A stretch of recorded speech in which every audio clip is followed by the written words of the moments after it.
please welcome his son, Ross.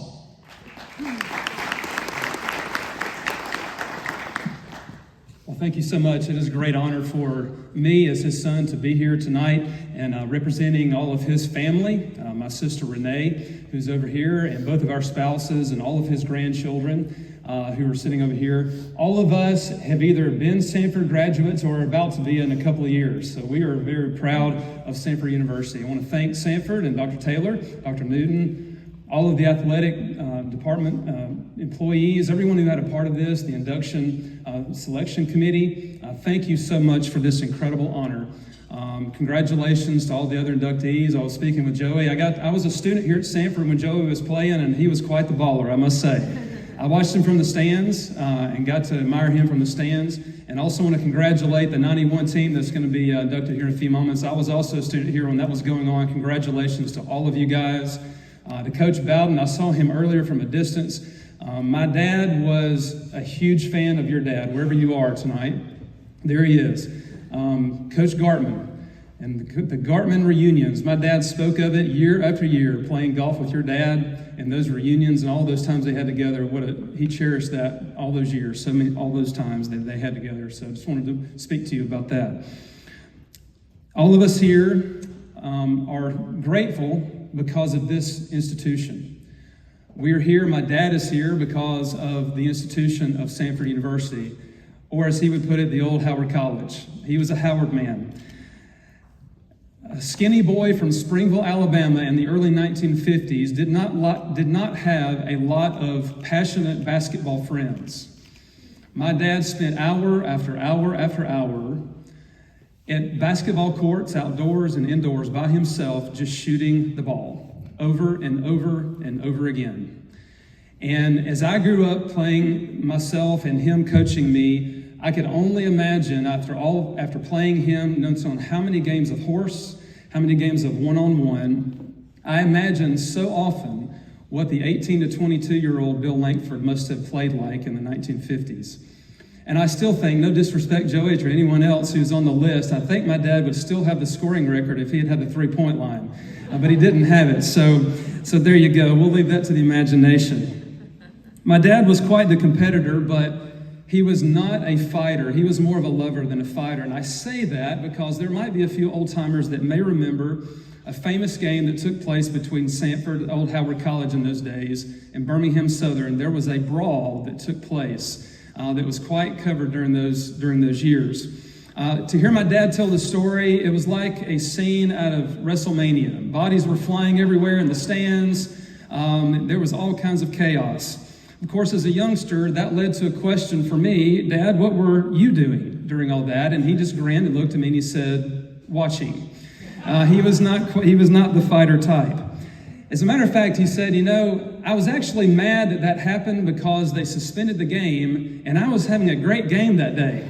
That was my dad. It was all about the game. And his passion for the game is what helped him to lead his team year after year.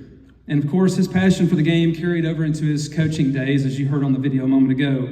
And of course, we're here tonight more about his time here at Sanford, not so much about his coaching career, but it was precisely his time here at Howard and at Sanford, the experience he gained here, the wonderful people that he came to know, and all those people that helped shape his 41-year successful career in coaching and into the man that he was. He loved every minute here. And he remained connected with so many people and so many friends all throughout his entire life, even up to the very last year of his life. As his family, we are so grateful for the man that he was.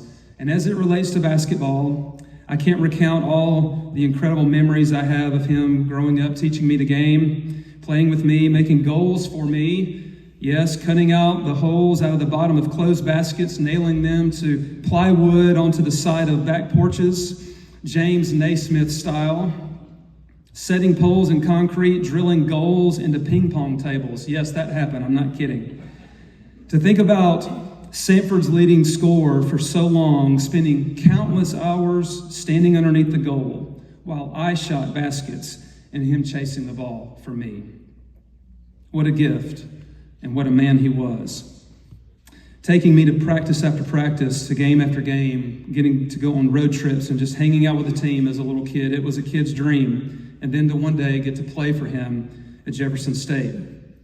But beyond basketball, all of us in our family have benefited so much from the incredible Christian man, husband, father, and grandfather that he was. And if you ask his former teammates, coaches, players, and those who knew him, they'd all testify to what a man of integrity and honor he was, a joy to be around, an incredible storyteller. He was always calm and consistent, never spoke a bad word. I never heard him say one cuss word my entire life. Always caring and concerned about others. How does someone in 41 years of coaching get one technical foul? And that technical came from throwing a towel at his own bench during the national championship game. And I'm sure he said something really rough and salty like, "Ref, I can't believe you called that." And I can tell you, as many who knew him and as our family would testify, that the reason he was the man he was, and he would make no bones about it, is because Jesus Christ was the Lord of his life. He always knew that there were things that were far more important than winning a game. My sister recounted to me last night, we were sharing about the memories that we had growing up, how many Saturdays, no telling how many, that we remember getting up in the morning early and we ate breakfast together as a family. Then Dad would read the newspaper, he would do some chores around the house, and then about midday he would start getting dressed up, putting on his coat and tie. He would head to Jeff State. He would check out the school van from the maintenance area. He would drive the van all over Birmingham to pick up players who did not have cars or rides, because in those days he did not have a dorm. He would take them to the pregame meal. He would coach the game. He would call in the stats and the box scores to the local news after the game. And then he would take the players home again, and he would get home very late at night. And he did all of this because he loved the game. But he loved his Lord and his family even more, because every Sunday morning he would get up early and prepare his Sunday school lesson, get us ready for church. He would teach his men's Sunday school class. Then he would sit with my sister and me in church while our mom sang in the choir. And he would lead us in singing the hymns. He always made sure the hymn book was right in front of my face. He would make sure we read the scriptures as the pastor preached. And he made sure we always bowed our heads when we prayed. And then he would take us to lunch. He would go home for a short nap. He would change clothes, and he would head back to Jeff State for a Sunday afternoon practice, only to get home again, to change clothes once more, to go back to church for meetings and for Sunday night church. And he did it every single week, only to get up early on Monday morning and to start all over again, teaching and coaching. That was Dad. His upbringing and his time here at Howard and at Sanford surely shaped all of those values. You know, Dad actually interviewed for the head coaching job here at Sanford on more than one occasion. And he didn't get it, of course. And he was disappointed, as we all were, because he loved this place. But, I never saw him for 1 second be bitter. He trusted God had him exactly where he was supposed to be, and he remained loyal to this place that gave him his opportunity and his start, and has been a blessing to our entire family for generations. My dad, the first person in his family to go to college, he left the country of Springville, Alabama, to make his way all the way to the big city of Birmingham, to East Lake campus. And it changed the trajectory of our family forever. So as his family, we can only pray that Sanford will continue to shape and produce more men and women like our dad, people who are loyal to Jesus and all that he represents. This place and families, workplaces, communities, and the world would be a better place if they did.